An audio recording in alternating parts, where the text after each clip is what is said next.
కార్తీక పురాణం 2వ రోజు పారాయణం. తృతీయ అధ్యాయము.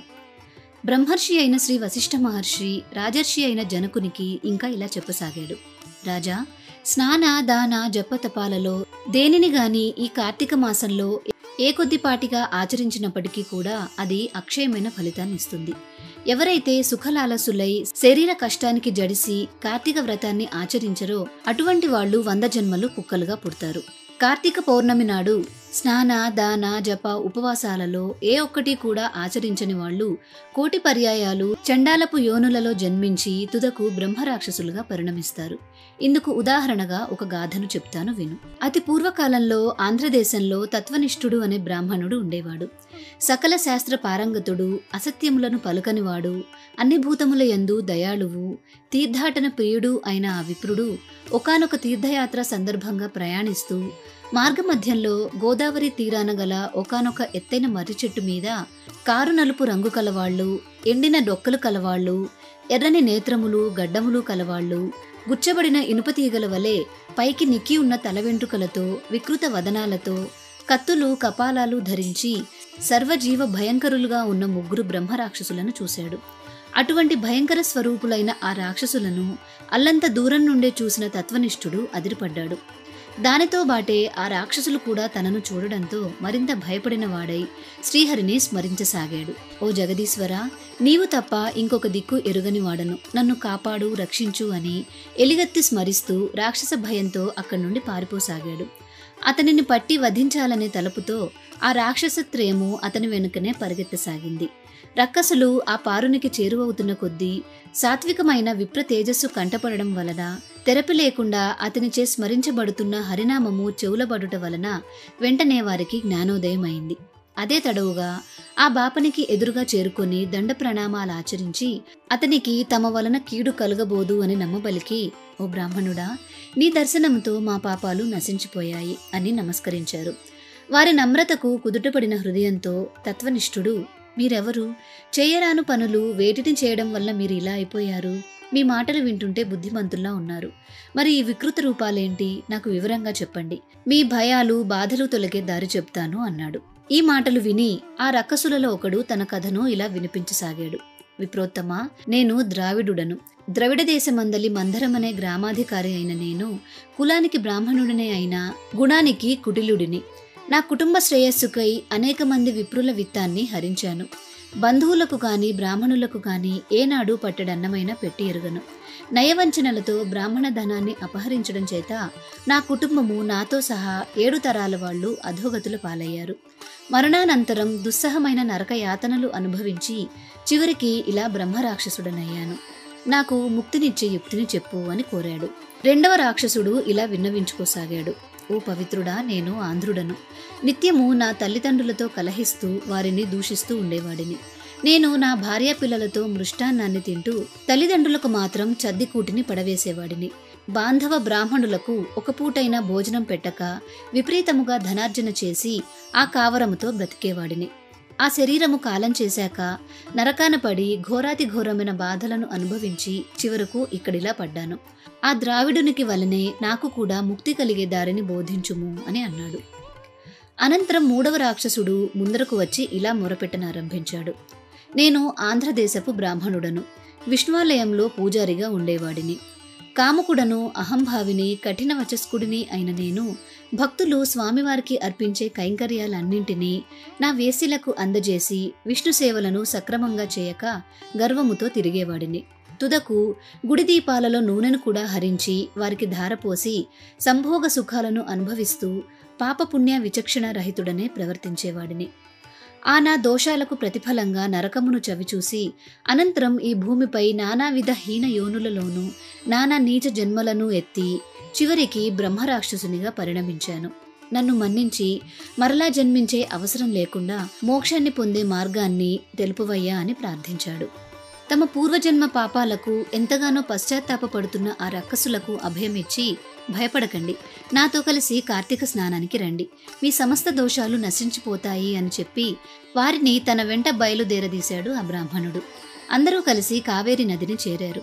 అక్కడ తత్వనిష్ఠుడు బ్రహ్మరాక్షసుల నిమిత్తమై సంకల్పం చేసి తాను ముందు స్నానం చేసి పిమ్మట రాక్షసుల చేత కూడా స్నానం చేయించాడు. ఈ బ్రహ్మరాక్షసుల పాప నివారణార్థం నేను ఈ కావేరీ నదిలో ప్రాతస్నానం చేస్తున్నాను అనే సంకల్పముతో అతడు విధి విధానంగా స్నానం చేసి తత్ఫలాన్ని బ్రహ్మరాక్షసులకు ధారపోయగా వారు దివ్యవేషులు విగత దోషులు అయి తక్షణమే వైకుంఠానికి ప్రయాణమయ్యారు. విదేహరాజా, అజ్ఞానము వలన గాని మోహ ప్రలోభాల వలన గాని ఏ కారణము చేత అయినా కార్తీక మాస సూర్యోదయ కాలాన కావేరీ నదిలో స్నానమాచరించి విష్ణువును పూజించిన వాళ్లకు నిస్సందేహంగా 10,000 యజ్ఞాలు చేసిన ఫలం కలుగుతుంది. అందువల్ల ఏదో ఒక ఉపాయం చేసైనా సరే కార్తీకంలో కావేరీ స్నానమును తప్పకుండా చేయాలి. కావేరిలో సాధ్యం కాకపోతే గోదావరిలోనైనా మరెక్కడైనా సరే ప్రాతస్నానం మాత్రం చేసి తీరాలి. అలా ఎవరైతే కార్తీక దామోదర ప్రీతిగా ప్రాతస్నానం చేయరో వాళ్ళు 10 జన్మలు చండాలపు యోనుల్లో పుట్టి అనంతరము ఊరపందులుగా జన్మిస్తారు. కాబట్టి ఎటువంటి మీమాంసతోటి నిమిత్తం లేకుండా స్త్రీలు గాని పురుషులు గాని కార్తీక మాసంలో తప్పనిసరిగా ప్రాతస్నానం ఆచరించాలి. చతుర్థాధ్యాయము. జనకుడు బ్రహ్మర్షితో, మీరింతవరకు కార్తీక మహాత్మ్యాన్ని అసాధారణ రీతిలో చెప్పారు. అయితే ఏ సంకల్పంతో ఈ వ్రతం ఆచరించాలో, ఏ దానాలు చేయాలో కూడా తెలియజేయమని కోరాడు. అన్ని పాపాలను మన్ను చేసేది, పుణ్యాలను అగణ్యాలుగా మార్చేది అయిన ఈ కార్తీక వ్రతానికి ఫలానా సంకల్పము అనేది ఏమీ లేదు. ఈ కార్తీక వ్రతం ఆచరించడం వలన నశించినంతటి పాపం అనేది ఇంకా ఈ ప్రపంచంలో పుట్టలేదు. అందువల్ల వ్రతధర్మాలను తత్ఫలాలను చెబుతాను విను. కార్తీక మాసపు సాయంకాలము శివాలయంలో దీపారాధన చేయడం వలన శివాలయ గోపుర ద్వారం శిఖరాలయందు గాని శివలింగ సన్నిధిలో కాని దీపారాధన చేయడం వలన అన్ని పాపాలు అంతరించిపోతాయి. ఎవరైతే కార్తీకములో శివాలయములో ఆవునేతితో కాని నువ్వుల నూనెతో కాని ఇప్ప నారింజ నూనెలతో కాని దీప సమర్పణ చేస్తారో వాళ్ళు ధర్మవేత్తలవుతారు. ఆఖరికి ఆముదపు దీపాన్నైనా సమర్పించిన వాళ్ళు అత్యంత పుణ్యవంతులవుతారు. కనీసము కాంక్షతో కాని నలుగురి నడుమ బడాయి కోసం కాని దీపాన్నిచ్చే వాళ్ళు కూడా శివప్రియులవుతారు. ఇందుకు ఉదాహరణగా ఒక చిన్న కథ చెప్తాను విను. పూర్వం పాంచాల దేశాన్ని పరిపాలించే మహారాజు ఒకడు కుబేరుని మించిన సంపద కూర్చుకొని ఉన్నా కుమారులు లేని కారణంగా కృంగిపోయిన వాడై కురంగపాణికై తపస్సుకు కూర్చున్నాడు. మధ్యకాలంలో అటుగా వచ్చిన పిప్పలుడు అనే ముని అతని తపస్సుకు కారణం అడిగి తెలుసుకొని, ఓ రాజా, ఈ మాత్రపు కోరికకు తపస్సుతో పనిలేదు. కార్తీక మాసములో శివప్రీతిగా వ్రతమాచరించి బ్రాహ్మణులను దీపదాన దక్షిణలతో సంతోషపెట్టు. అలా చేస్తే నీకు తప్పక పుత్ర సంతానం కలుగుతుంది అని చెప్పాడు. ఋషివాక్యమును శిరోధార్యముగా తలచి ఆ పాంచాలుడు తన పట్టణము చేరి కార్తీక వ్రతమాచరించి శివప్రీతికై బ్రాహ్మణులకు దీపదానములను చేశాడు. తత్ఫలముగా మహారాణి నెలతప్పి యుక్తకాలములో పురుష శిశువును ప్రసవించింది. రాజదంపతులు ఆ శిశువుకి శత్రుజిత్తు అని పేరు పెట్టారు. ఆ శత్రుజిత్తు దినదిన ప్రవర్ధమానుడై పెరిగి యువకుడై వీరుడై వేశ్యాంగనలోలుడై అప్పటికి తృప్తి చెందక పరస్త్రీ రక్తుడై యుక్తాయుక్త విచక్షణ నాస్తికుడై శాస్త్రధిక్కారి అయి వర్ణసంకర కారకుడై హితవు చెప్పవచ్చిన వారిని చంపుతానని బెదిరిస్తూ స్వేచ్ఛాచారి అయి ప్రవర్తింపసాగాడు. అటువంటి సందర్భంలో సౌందర్య రాశి అయిన ఒక బ్రాహ్మణ పత్ని తారసిల్లింది. శత్రుజిత్తు ఆమె పట్ల మోహితుడయ్యాడు. అనుపమాన సౌందర్య శౌర్య తేజో విరాజితుడైన ఈ యువరాజు పట్ల ఆమె కూడా మోజుపడింది. తత్కారణంగా ఆమె రోజు రాత్రి తన భర్త నిద్రపోగానే ఆ యువకుడిని కలిసేది. ఏదో విధంగా ఈ విషయం ఆమె భర్తకు తెలిసిపోయింది. అది మొదలు అతను ఒక కత్తిని ధరించి వీరిని ప్రత్యక్షంగా చూసి వారి గొంతులు కోయాలి అని తిరుగుతున్నాడు. ఆమె కాని ఆ శత్రుజిత్తు గాని ఈ సంగతి ఎరుగరు. రోజులు ఇలా గడుస్తూ ఉండగా ఒకానొక కార్తీక పౌర్ణమి సోమవారం నాడు వారిద్దరూ ఒక శిథిల దేవాలయాన్ని సంకేత స్థానముగా ఎంచుకున్నారు. అపరరాత్రి వేళ వాళ్ళు అక్కడ కలుసుకున్నారు. గర్భగుడిలో అంతా చీకటిగా ఉంది. ఆమె చీర చెంగు చింపి వత్తిని చేసింది. రాజకుమారుడు ఎక్కడి నుండో ఆముదమును తెచ్చాడు. ఇద్దరూ కలిసి అక్కడి ఖాళీ ప్రమిదలో ఆ రెంటిని జోడించి దీపం పెట్టారు. ఆ దీపపు వెలుగులో వారిద్దరూ సంభోగంలో లీనమయ్యారు. ఈ విషయాన్ని ఆమె భర్త ఎలాగో తెలుసుకున్నాడు. కత్తి పట్టుకుని వచ్చాడు. ముందుగా శత్రుజిత్తుని, అనంతరం తన భార్యను నరికి తాను కూడా అదే కత్తితో పొడుచుకొని ఆత్మహత్య చేసుకున్నాడు. ఆ విధంగా వాళ్ళ ముగ్గురు ఆ రాత్రి అక్కడికక్కడే విగత జీవులు కాగానే పాశహస్తులైన యమదూతలు, పవిత్రాత్ములైన శివదూతలు ఒకేసారి అక్కడకు చేరుకున్నారు. శివదూతలు ఆ రాజకుమారుడిని, ఆ స్త్రీని తమ విమానంలో కైలాసానికి తీసుకుపోసాగారు.